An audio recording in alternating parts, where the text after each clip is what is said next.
Então, nós estamos aqui, né, João, na Rádio Lula Paluter, com o nosso programinha Lula Tal, que hoje a gente está recebendo uma visita lá de Porto Alegre, no Rio Grande do Sul. É a Joni. Ela vai conversar um pouquinho com a gente. Joni, se apresenta para o povo te conhecer. Boa tarde, Márcia. Boa tarde, João e todos os rádio ouvintes. É um prazer estar com vocês aqui, né, muito frio hoje, né, aqui no sul, mas nesse bate-papo aí legal a gente se esquenta, né, Márcia? Com Então, certeza. eu sou catequista, Joni Roloff Schneider, venho lá do interior de Teutônia, perto de Estrela Lajeado, aqui no Rio Grande do Sul. Iniciei meus estudos na antiga formação de catequistas no Morro do Espelho. Fiz meu estágio na Rondônia, né, por 2 anos, onde eu trabalhei também com jovens, né, formação de lideranças.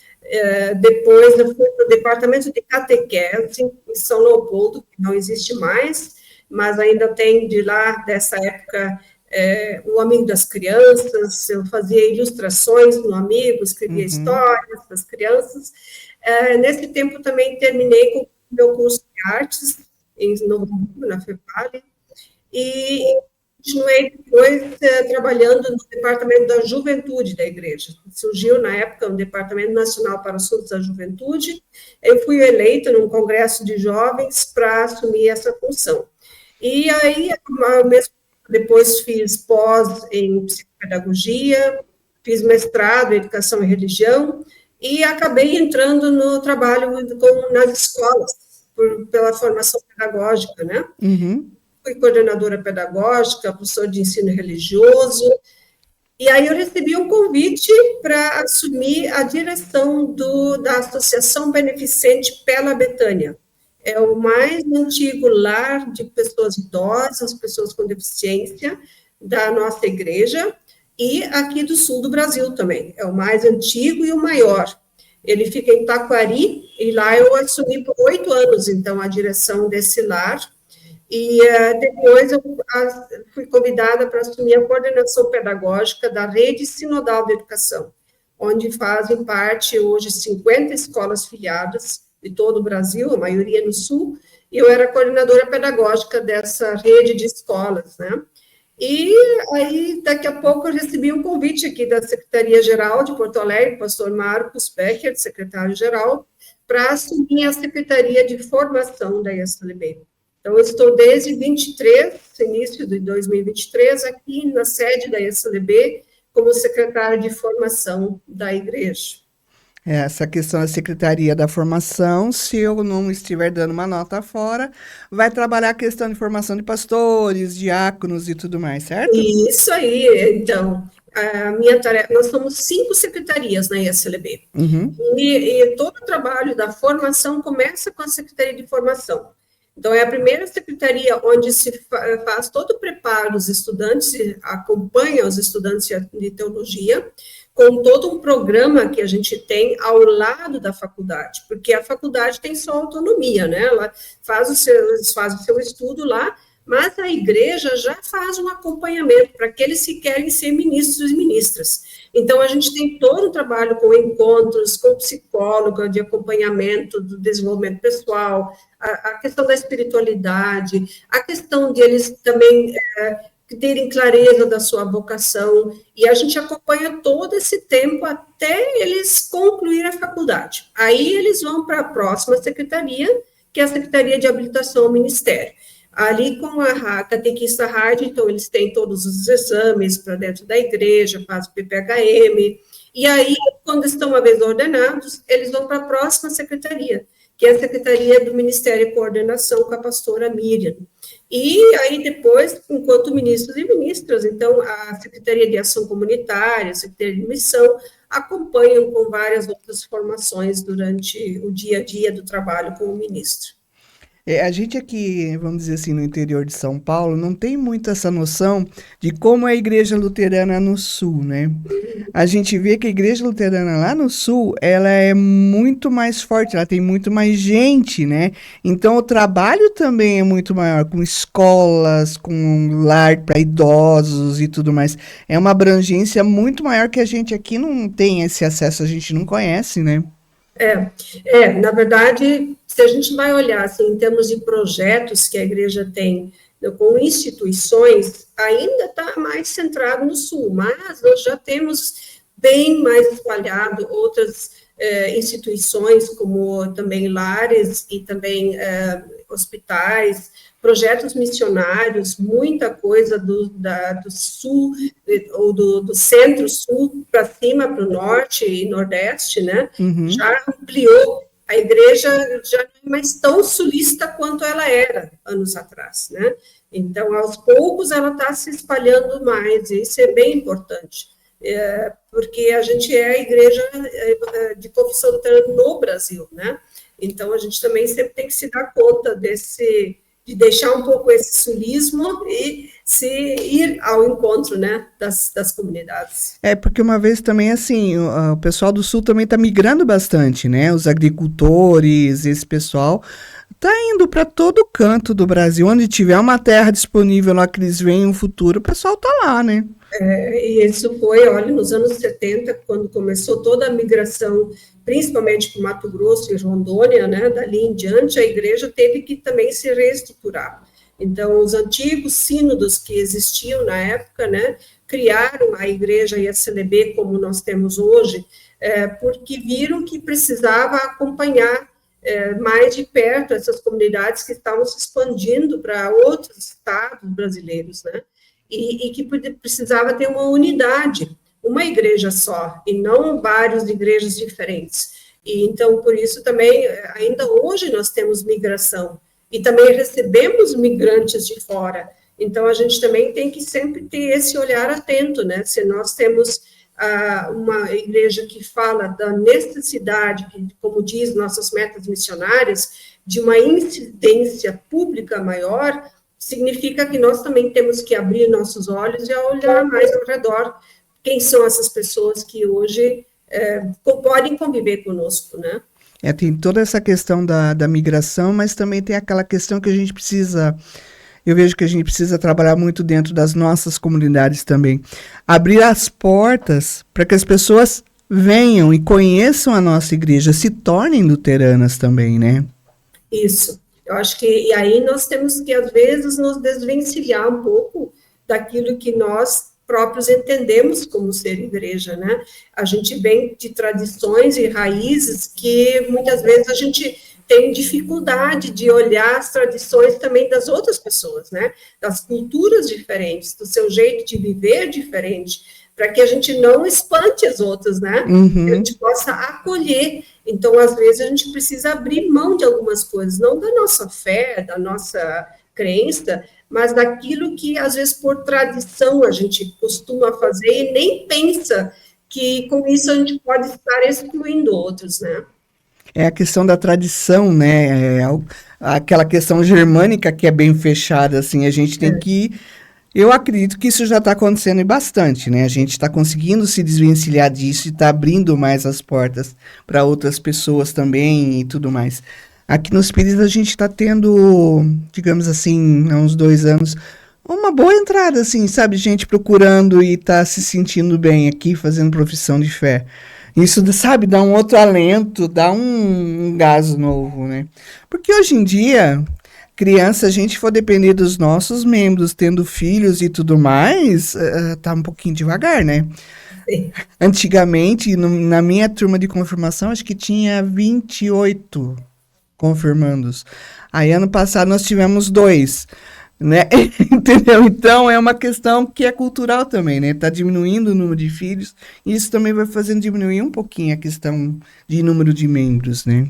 Isso. Eu nasci numa comunidade onde não entrava, era chamado linha germano, né? Era uma Hermannspikot, era chamada em alemão, né? Uhum. E só entrava alemães não e evangélicos.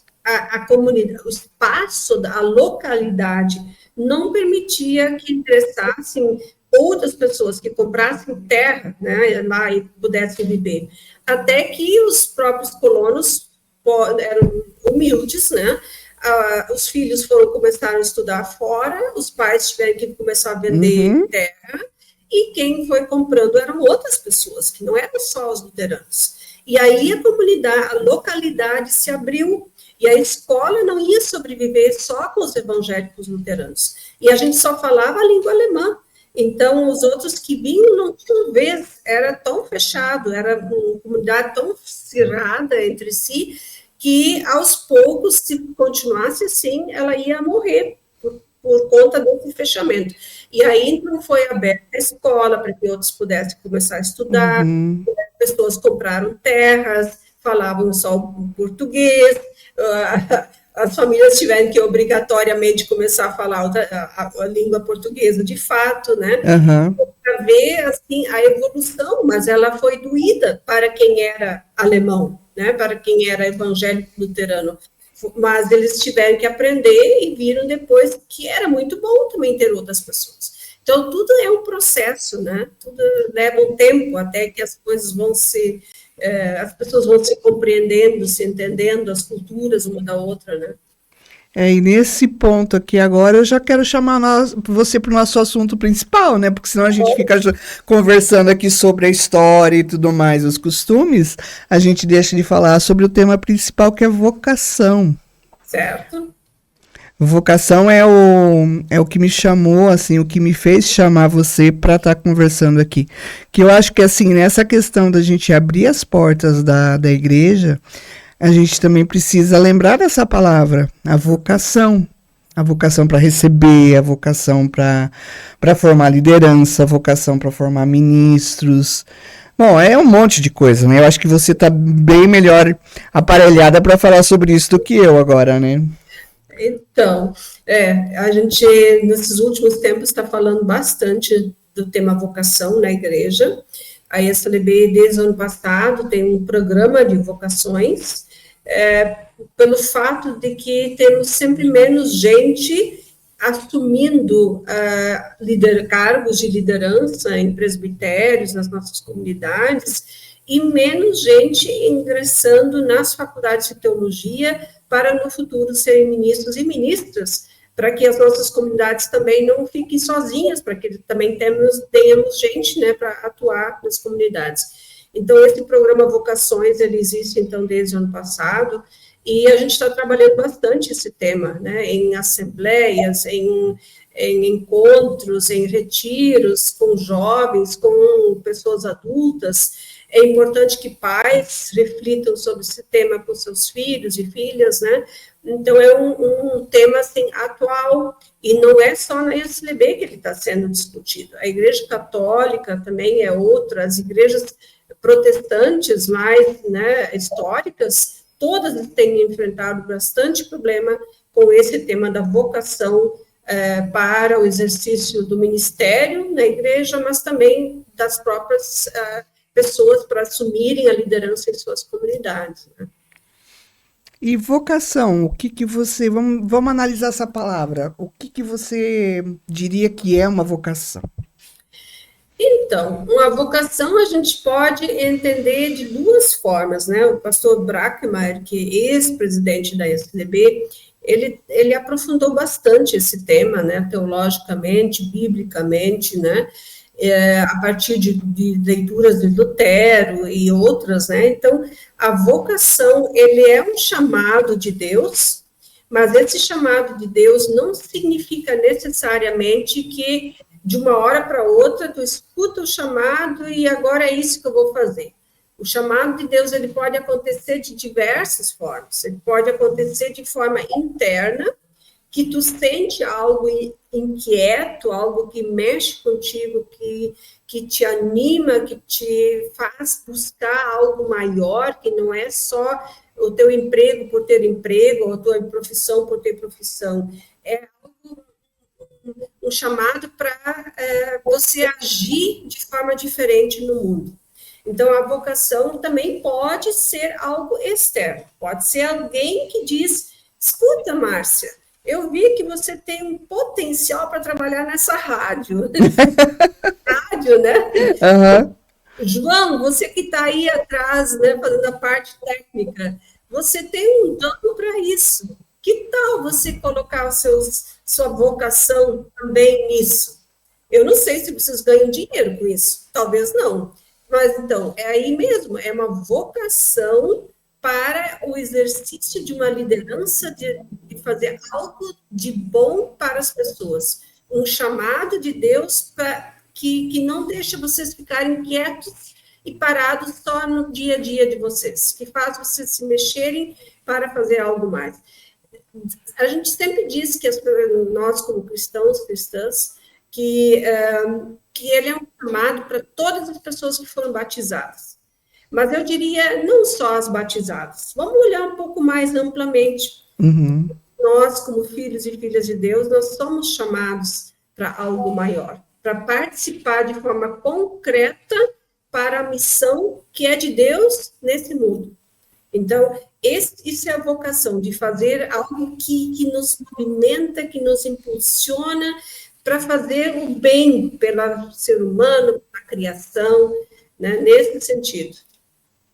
E aí a vocação faz com que você trabalhe e vá agindo de diversas formas também, né? Não é necessariamente, eu estou vocacionado só para ser pastor. Não, não é isso. Isso, exato.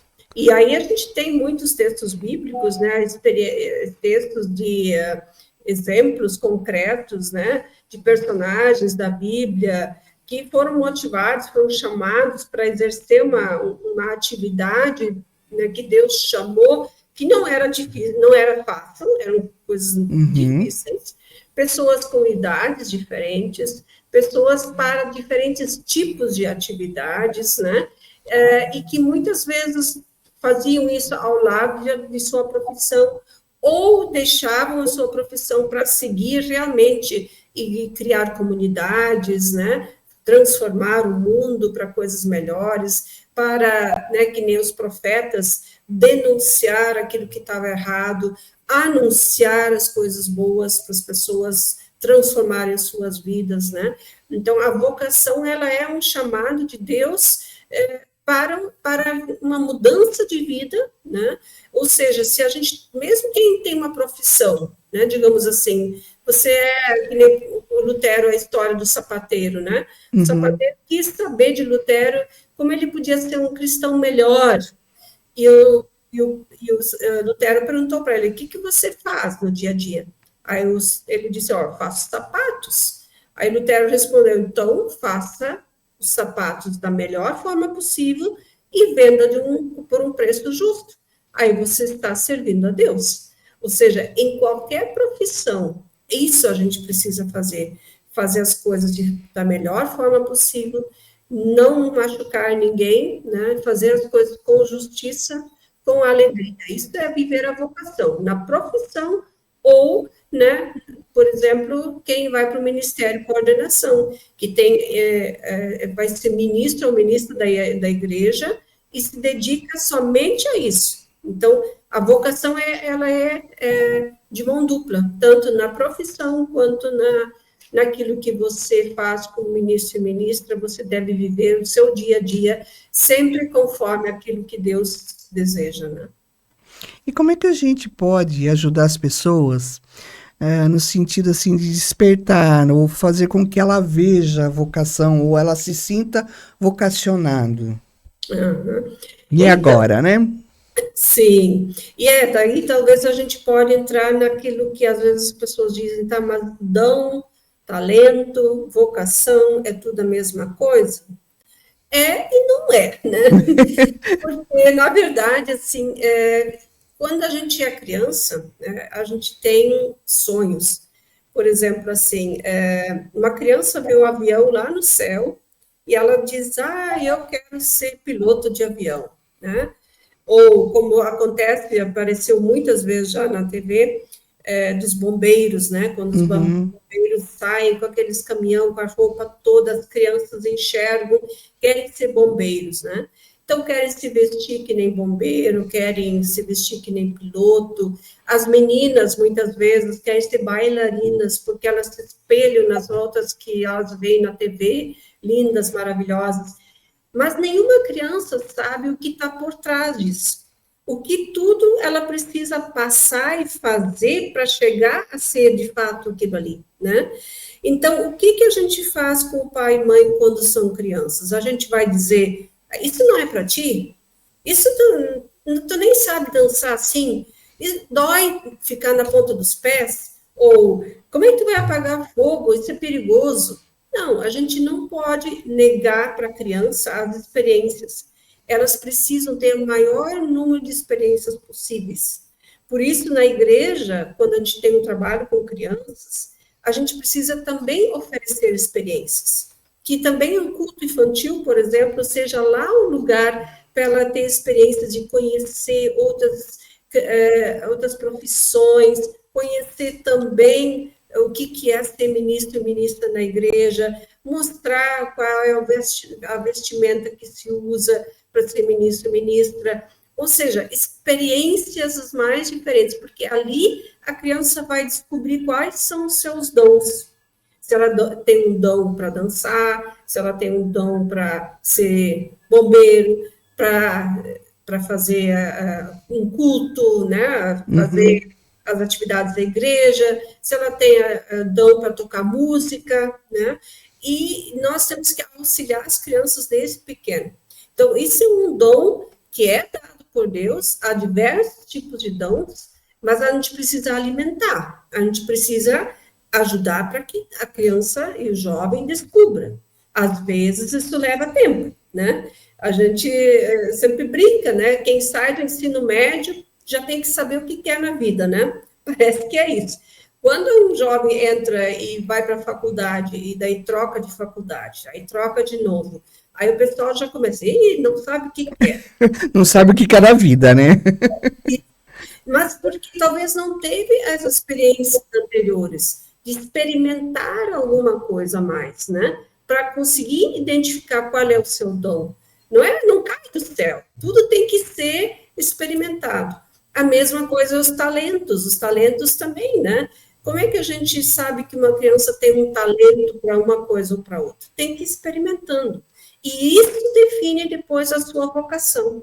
Então, os talentos, os dons, são coisas, os talentos são habilidades. Por exemplo, assim, fazer um bom programa de rádio, né, João?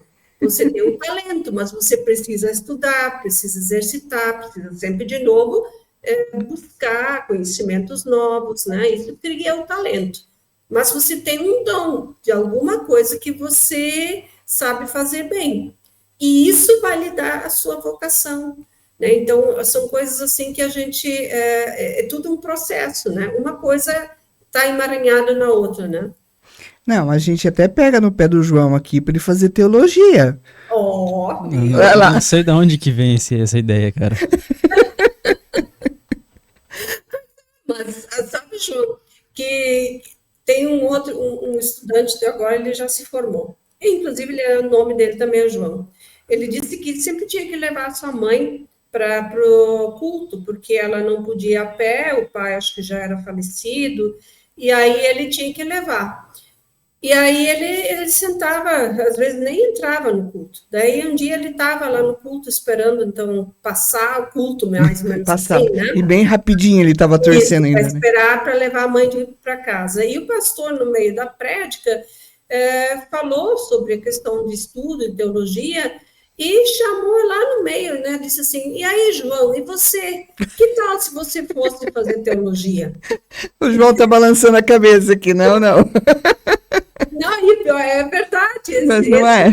Hoje o pastor, ele pastor muito querido, João. E ele disse que ele nunca imaginou nada sobre isso.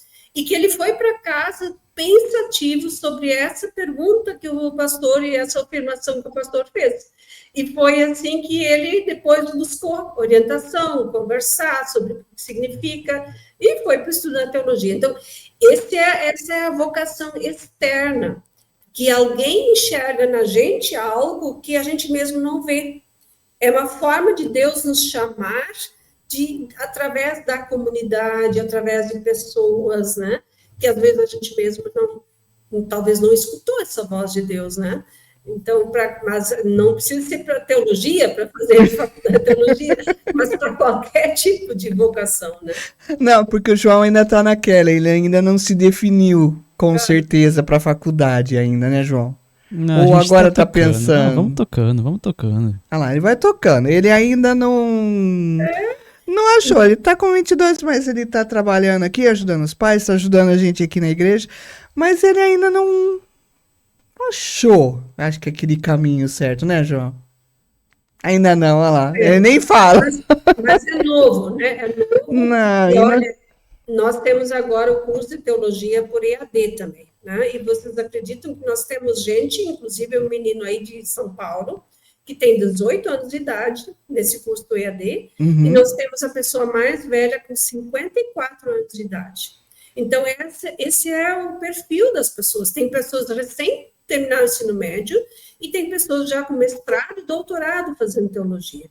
E tem também pessoas que muito tempo não estudaram, sempre tinham um desejo de fazer faculdade de teologia, agora disseram, agora tem a oportunidade, porque eu posso fazer da minha casa, eu não preciso ficar 6 anos lá no sul, numa faculdade.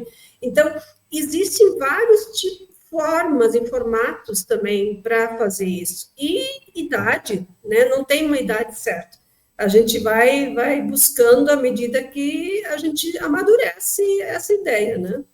E é interessante sim uma pessoa assim mais madura procurar o curso, né? Muitas vezes é alguma coisa que falta para ela, mas justamente para o interior dela também, aquele conhecimento bem profundo da palavra também, né? Isso.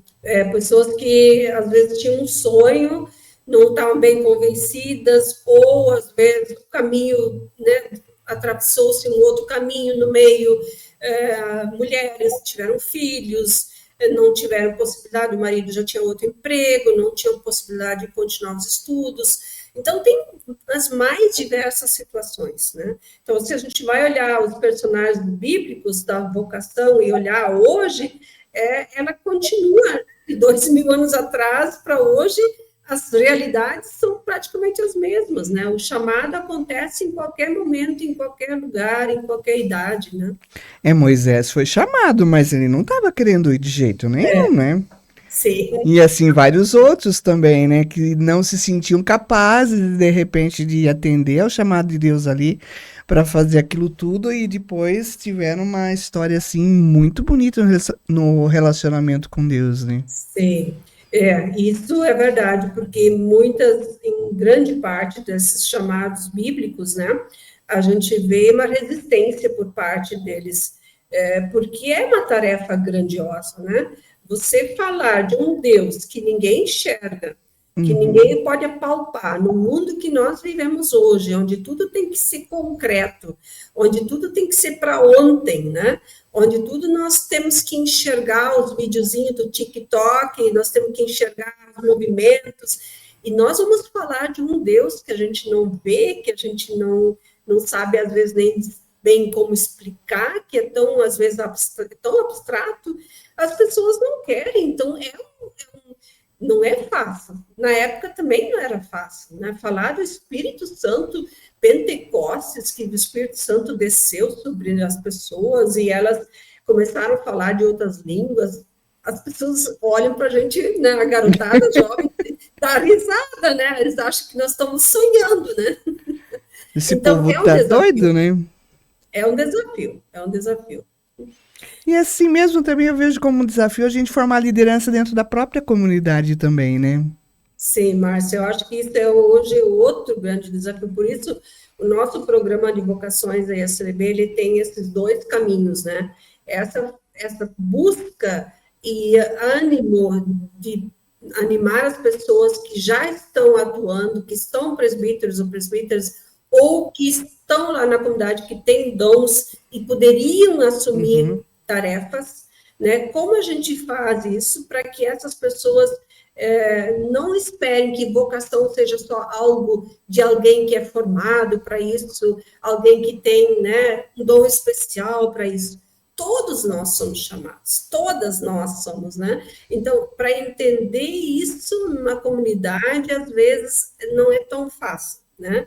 Mas a gente precisa dessas pessoas, porque se a gente vai olhar no Novo Testamento, né, nós temos alguns apóstolos, Paulo e alguns, né, outros, Lucas, mas nós temos várias pessoas que ajudavam esses apóstolos.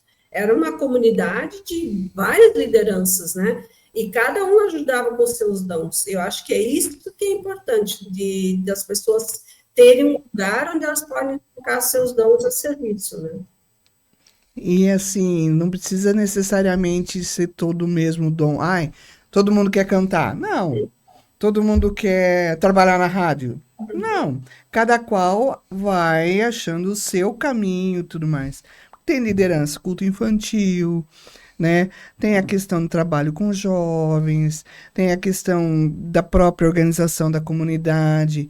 A gente sempre precisa de todo mundo, de todos os trabalhos, porque se a gente não tiver alguém que venha e faça a limpeza, também a gente não vai chegar num ambiente gostoso, não vai se sentir bem, né? Por isso que o exemplo do 1 Coríntios 12, né, da história do Paulo, o apóstolo Paulo usa o corpo, né? Ele usa o corpo como uma metáfora para falar para a comunidade de Corinto de que não precisa ter briga no corpo, nem pode ter briga, né? E muito menos de desfazer um membro do outro, né?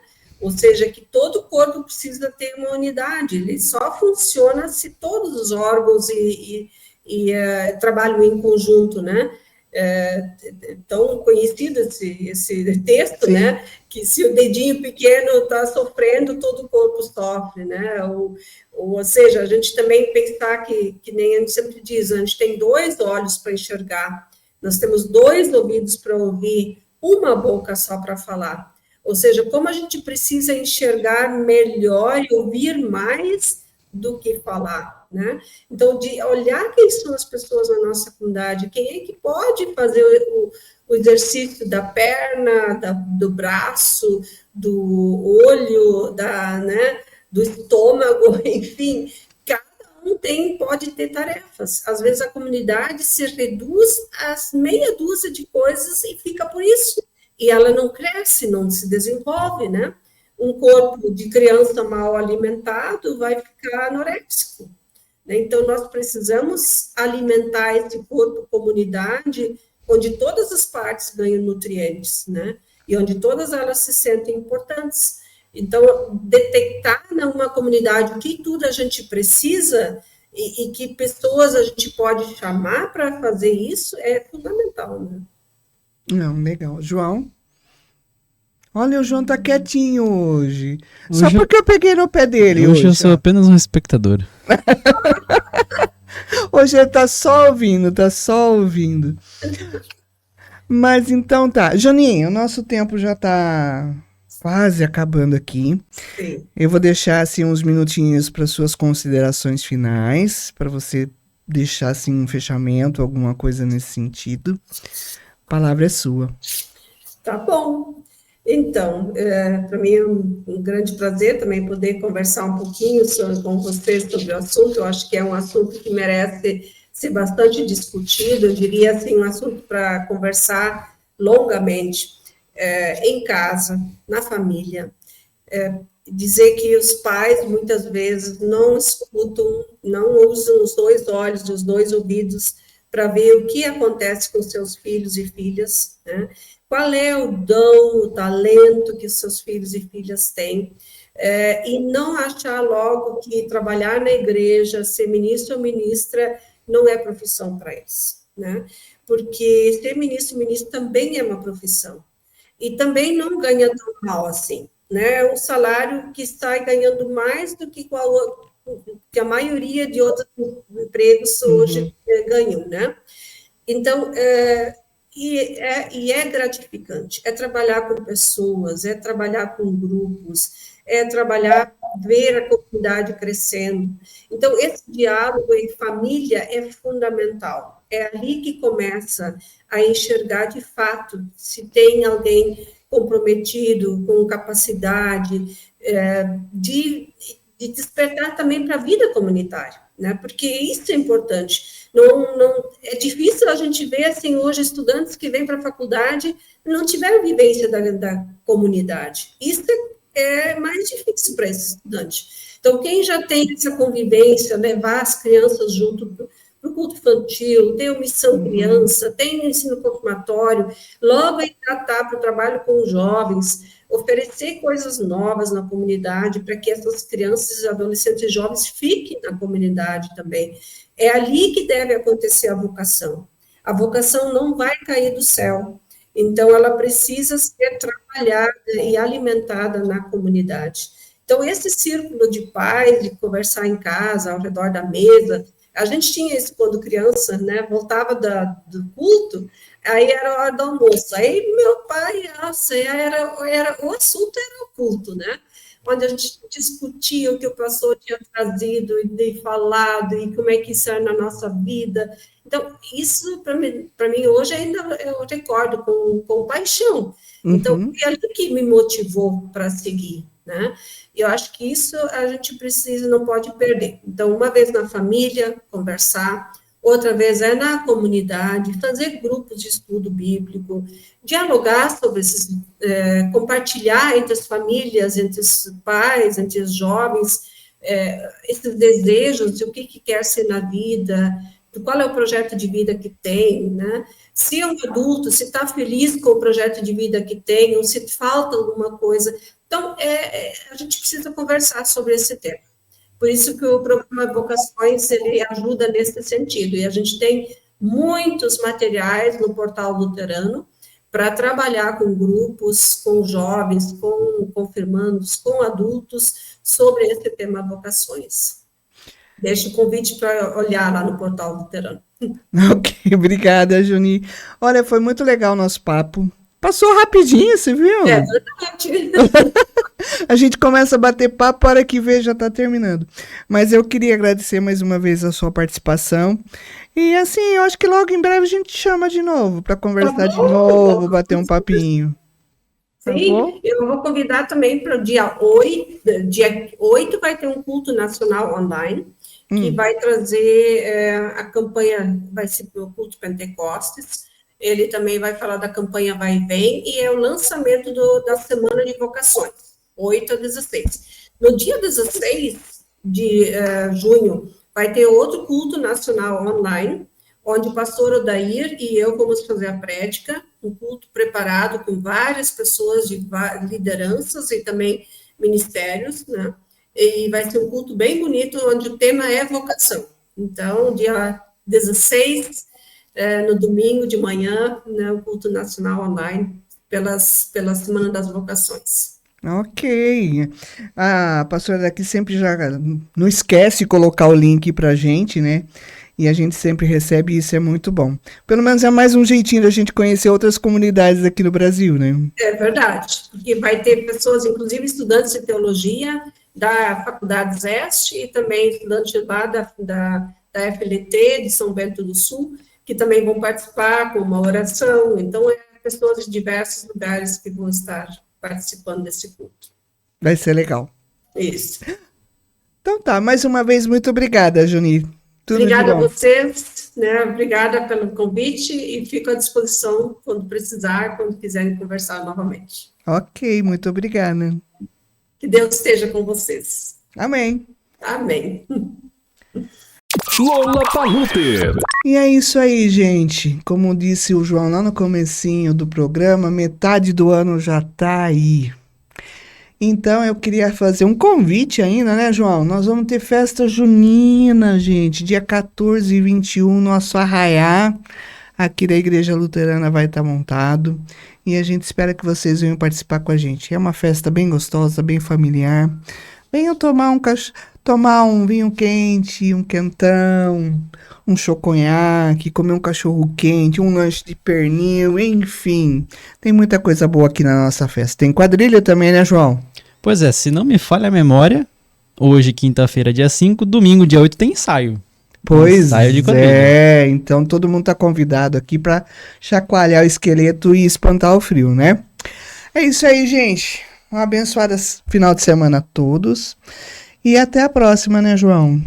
Exatamente. Quinta-feira que vem nós estamos de volta, dia 12 de junho, dia dos namorados, hein? Pois é. Você que tá ouvindo aí, seu amado, fica esperto, hein? Não esquece de comprar o presente, É verdade. Um bombom. um bombom. Florzinha. Aí, Leva assim pra jantar fora. É bom, né? mas escuta o Lula Talk à tarde. É isso aí. Excelente final de semana, pessoal. Até a próxima.